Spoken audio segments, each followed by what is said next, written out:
Hi everyone, it's QuickyBaby and welcome back to World of Tanks, and it's day 7 of the mission marathon. Including today, there are 4 days left, and so I hope everybody has at least completed stage 7 if you're planning on getting the vehicle for free.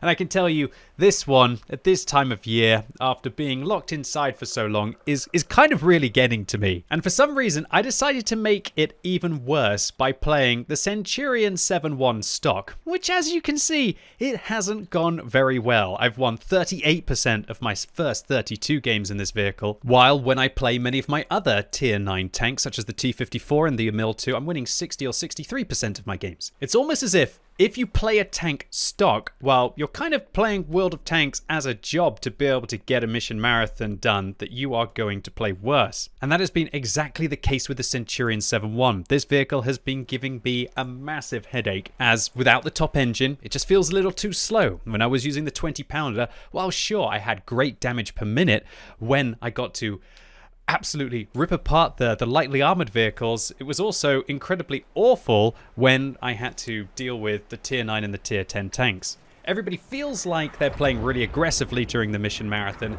and when you're in a big flappy tank with not much hull armor, not much mobility, and not even really much of a gun to fight back, I've been having an incredibly hard time with this vehicle. And considering I have to do this justice, because let's be honest, the Centurion 7-1 is one of Jingles's favorite tanks when we used to play together a lot back in the day, and I always knew that when we get the Centurion 7-1 out onto the battlefield, that we were in for a good game. And it is kind of old faithful. It is a bit of an old, dependable tank. So in this kind of a scenario, I really want to try and get into a situation where I can use my turret armor and use my pokey gun. Now, I'm playing on my Plays for Free account. Of course I am. I'm trying to do the mission marathon at the moment, so I would be playing on my Plays for Free account. So you'll notice that I take a huge old slug of APCR rounds, 268mm of penetration. This tank is hopefully going to be a little bit better now that it's not stock. And I also take a good old chunk of high explosive squash head rounds as well, which will be very useful for if we're trying to deal with the more lightly armored tanks on the enemy team to change our alpha damage from 390 up to 480, which should be really cool. Okay, so I like to sit in this position early on in the game, because then you might catch anyone trying to rush up. Because if we are done, I went a little bit too forwards, and unfortunately the 274A managed to find me, but luckily my artillery was focused. So I like the ambush position here because you've got a nice bit of cover in this situation. So that allows you to spot sneaky tanks like the Super Hellcat who are trying to make their way up. Okay, got to watch out. There's a Progetto on my left. Yeah, Italian auto-reloading medium tanks. He's going after my friend, and already my friend is down because he got hit by the TDs. Okay, I've got to be careful. Maybe I can get one more shot into the Progetto. No, I'm not going to be able to.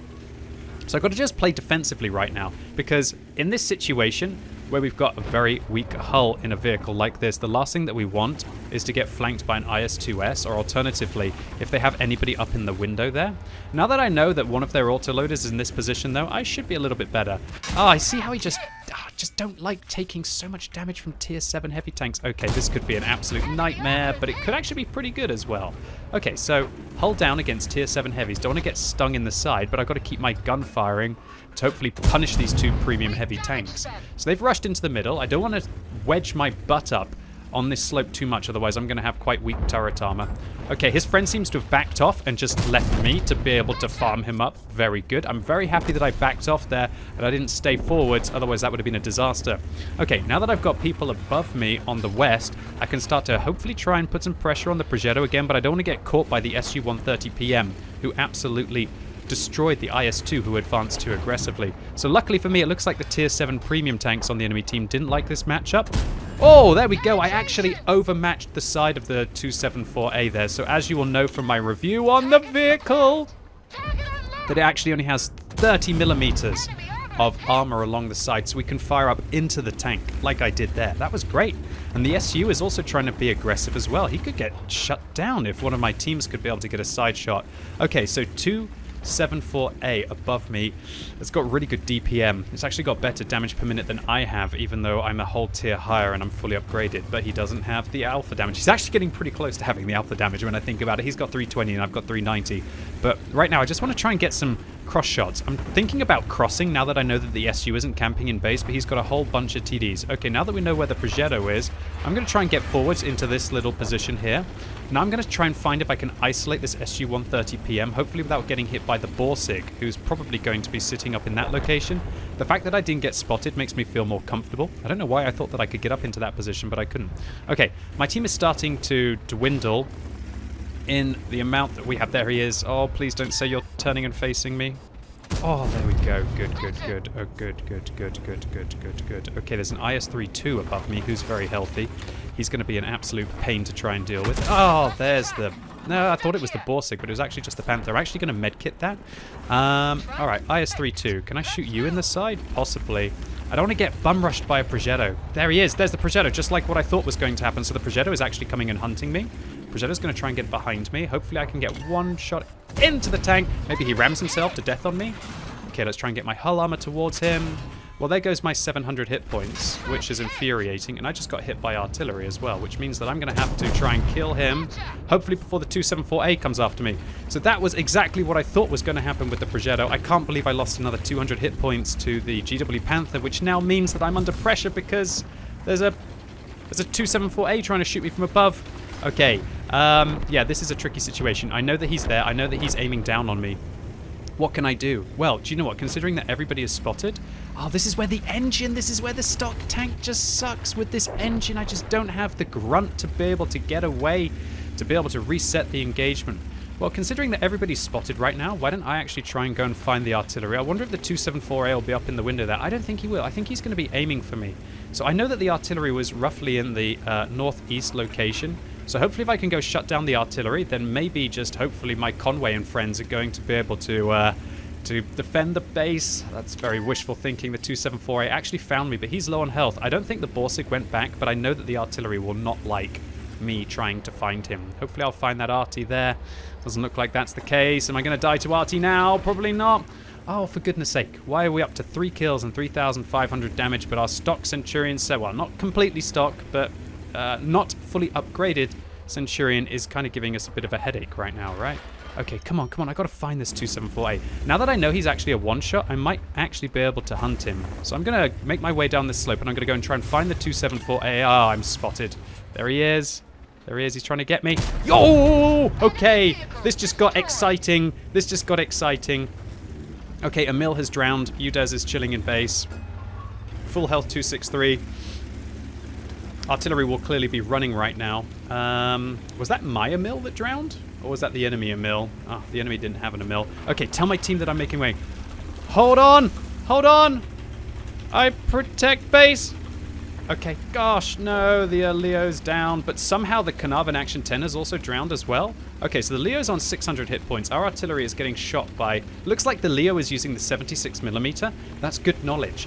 And so that means that I can take a shot from the Leo. I have to shoot the Leo twice, though. Okay, I'm pretty sure the artillery is going to give me an absolute seeing to right now, but they've got a Borsig as well. Oh, can you imagine if I just had a few more hit points right now, ladies and gents? It would be absolutely awesome. Okay, okay, okay, okay. Okay, okay, okay. Are they going to cap? Are they going to try and do sneaky capping? There we go. Oh, no! I needed a shot in there. I'm going to have to shoot him 4 times to be able to shut him down. He'll know where I am now, unless they're idiots. So he's going to be making his way back there. Oh, there's the Leo. Okay, this just got exciting. Reverse up behind the bush to shoot through the bush at the Leo so the Leo can't see me in the bush. Put one into him. Go forwards into the bush so I can spot through the bush. He'll be letting his team know where I am. Pull back behind the bush.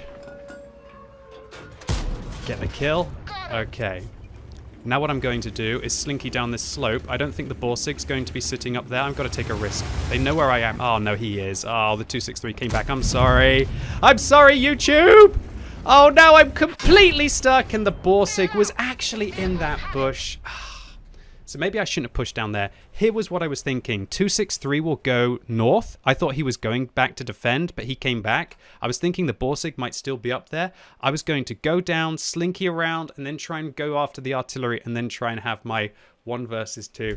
Oh, well, even though I felt like I gave it a good go for a vehicle that isn't fully upgraded, this isn't helping my win ratio in the tank. I've won 36% of my first 33 games, but my average damage is awful. That was definitely one of the better games that I've had in the Centurion. 7-1, I felt like I gave it a good go, but alas, maybe if I'd had the engine in, I'd had that extra mobility. Just look at what this engine will upgrade. That's a 200 horsepower engine. Oh, I can't wait to get my hands on that.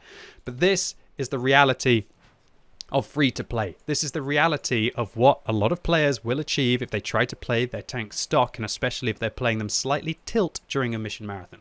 Alright, now let's talk about the T-54E1. You might notice that I have 165,000 free experience on this account, and you might be thinking, well, why don't you spend it? Well, I had about 200,000 free experience right up until I played the T-54E1 with the 90mm. I can tell you that stock, this was one of the worst experiences I've ever had at Tier 9 in World of Tanks. And so I invested my free experience in the tracks and the gun to be able to get this thing upgraded, and since then I've been playing it to be able to unlock the engines on the vehicle, so that I could use the engine on the Pershing, believe it or not. I'm so much of a miser on this account that I decided I'd play the T-54E1 to unlock the engine so that then I could take the stock engine from the T-54E1 and put it on the Pershing so I didn't have to pay the increased credit cost.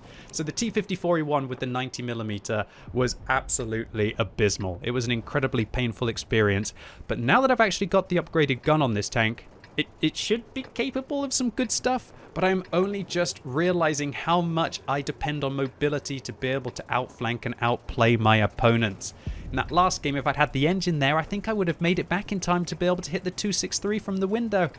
Oh, and maybe I would have been able to get away from the situation and go after the 263. Oh, just the possibilities are endless, almost as if being able to go faster in World of Tanks is advantageous. Alright, so T-54E1, what is the advantage of this tank? Well, the advantage of this tank is it has a big boy autoloader. I've now got the 105mm on this vehicle. This is one of the few tanks that I've actually spent free experience on this account because it was just that painful. But ladies and gents on YouTube, I am not going to lie. I have been having probably the least fun playing World of Tanks the last couple of days than I think I've ever had, or even have had for the last year. This mission marathon feels brutal. Everybody seems to have super competitive vehicles, and I can't believe how nice the two matchups I've had in the last game and in this game has been. Centurion 7-1, it's unusual to be playing against tier 7s. It mostly feels like you're playing against tier 10s, and then there's going to be vehicles like Chieftains, there's going to be vehicles like 279Es. Feels like they're all out to try and get the most damage or to get the most experience and be able to really squeeze everything that they can from the game. And you understand why. You understand why people would choose to play the most competitive tanks, because people are competing to be #1 out of 30 players. To be able to advance through the mission marathon, if you want to do the missions for mastery, you'll often have to do the most damage out of 30 players. And if you have to do the most damage out of 30 players, well then you better well be playing the best tank. Alright, talk about playing the best tank here. No, don't push me up right now. No, not right now. Hey, fall back. Don't go up right now. Okay, now's our chance. Now's our chance. There we go. There we go. Oh, yes. Oh, yes, son. Oh, there we go. Okay, T-54E1 starting off strong. So the reason why I didn't want to go up quite then is because I thought that maybe the ST2 would fall back. Well, I'm getting incredibly lucky. Apparently, whenever I play live for YouTube, I just get to play... I have really fortunate situations. But whenever I play on Twitch for some reason, yeah, it doesn't seem to go so well. I'm thinking that all of you out there are lucky. Maybe you're going to give me my first real good game for the T-54E1. Well, we're going to have to find out here soon enough. Okay, let's get up into position, see if we can get the ripper pattern. I can shoot that plate, but this guy just drives out in front of me, which is always nice. IS-3 bounces one. IS-3, he overturned there for a second, but I didn't commit. That was actually a bit of a misplay. I should have committed. Okay, well, what's your plan? Are you just gonna drive? Okay. What's the plan here? Well, you just drove out in front of me, like... Okay, fine. Okay, I'll take the inside, and... Am I allowed to shoot? Will this IS-7 allow me to play? I hope he will. Maybe he'll allow me to play now. Not bad, not bad. Bounced to... Well, no, sorry, I didn't bounce an E-75. It fired HE at me. Okay, this game's actually going really well. So I feel like what I want to do is do a little bit of a wiggle here. So here's a little bit of a tip. If you press A and D while you're going over slippery slopes, it actually allows you to gain traction. And if you can gain traction, then that will allow you to avoid slipping down into your death. It's one of the most important things to do there. But as you will all have seen if you watch my best moments video, you will also know that quite often I make the mistake and I actually drown myself there anyway. Watch out for that. Don't be like QuickyBaby on best moments. Be like QuickyBaby on this video. So this tank with the 90mm has been giving me such an insane headache.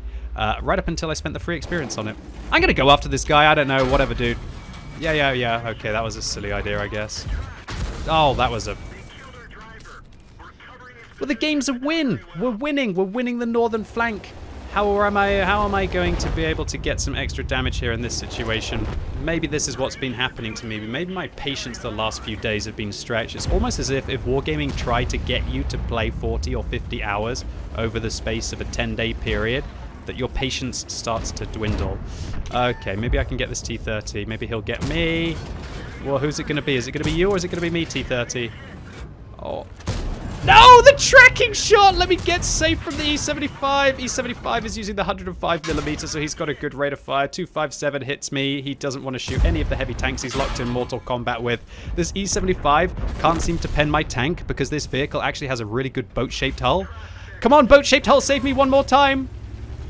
Yes, okay, good. Okay, I'm up to 2,700 damage. It's not bad. It's not bad. Let's see if we can get a little bit more. I'd love to shoot this E75 who's been harassing us all day. Oh, there we go. 2,300 spotting. Not too shabby. So I'm using a rotation device and a vertical stabilizer on this vehicle, by the way, if any of you are interested, which gives me incredibly good gun handling and allows me to be what I would consider the master of close quarter combat. That's one of my top tips for all auto loading tanks out there that have very good intra clips.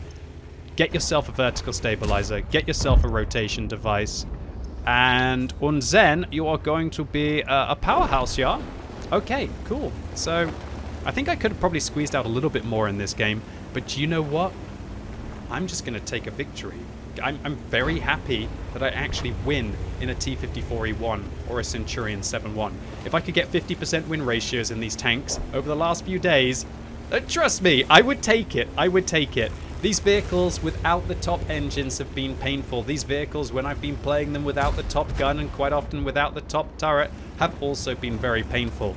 I would thoroughly consider investing free experience if you're able to grind it by using boosters. And remember, you get 5% of your overall experience as free experience. I think I would thoroughly recommend investing on these tanks.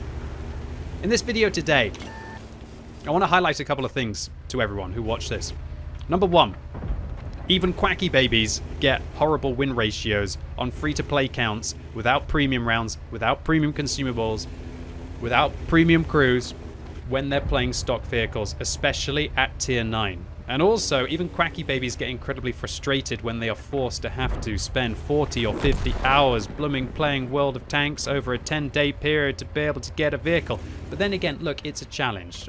Not all challenges are meant to be easy. No! Come on! That challenge definitely wasn't. Good shot, Leopard prototype, into my lower plate. That is basically sums up my feeling. You see how that Leopard prototype just caught me at the end? Yeah, that pretty much sums up my feeling of having to play these vehicles. And so do you know what the solution has been for me? It feels like a bit of a cop-out in a free-to-play challenge. But in theory, I've earned these vehicles myself. My cop-out has been... Now let's actually see how we did there. Well, I'm quite happy. I managed to finish 3rd on experience, 5th on damage, and a good amount of spotting as well. That's a good amount of progress towards our mission marathon. Whoa! That was my 3,000th victory on the free-to-play account. Hooray! Yay! So, whoa, I'm actually now back up to 60% win ratio if we round it up. It's always nice to have, considering these stock vehicles. But these tanks are dragging me down. And so there's a couple of things that I really want to highlight. Number one, QuickyBabies have bad games when they're playing on stock vehicles at tier 9. Who would have thought?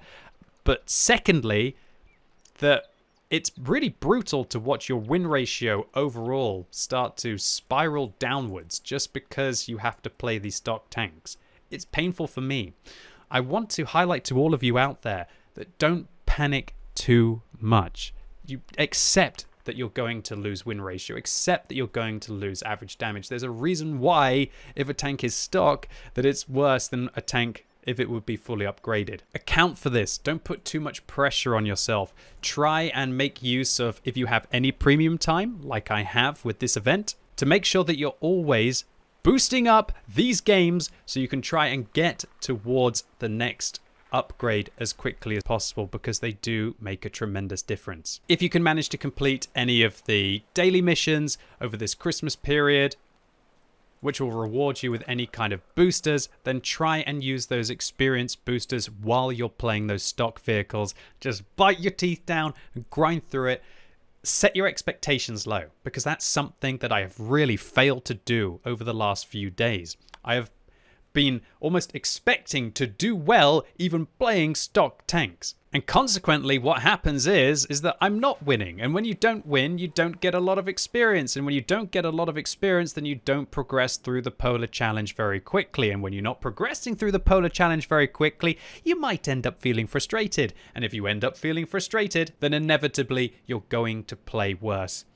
It's taken me many years to try and get into a position where I feel mentally strong enough to deal with bad runs of games or just a huge series of losses. But even I am still learning, and if I can give anyone, I'm going to completely admit that the last few days I have been raging tilt with how I have been playing World of Tanks to try and get this mission marathon done. And my key recommendations for any of you out there who are feeling the same way: try and take a break, try and go do something else, maybe go and make a tasty meal. I mean, what else can we do really if we're all locked inside, right? Go and do some press-ups. I don't know. Go hug your cat. Tell your cat that you love it. Ring a friend. Play a different game. It's not healthy to just keep playing if you're having a bad streak. And while professional idiots like me are trying to achieve this challenge, and I really can't let anyone down by being able to quit halfway through, I really wanted to level with everyone on YouTube that I try to be optimistic. I try to be the best of myself on YouTube. This would be the person that I would want to be if I only had to be this person for 10-20 minutes a day. And I guess if all else fails, well, I've always got my OP premium tanks that I can play, which I have been very much abusing to be able to get through this one. Anyway, ladies and gents, boys and girls, that was it for me today. Hope you enjoyed this video. If you did, give it a thumbs up, but if you hated it, give it a thumbs down. And let me know what you think the worst vehicles are in the game when they are stock. And as always, thank you so much for watching. You've been epic, and hopefully I'll see you soon.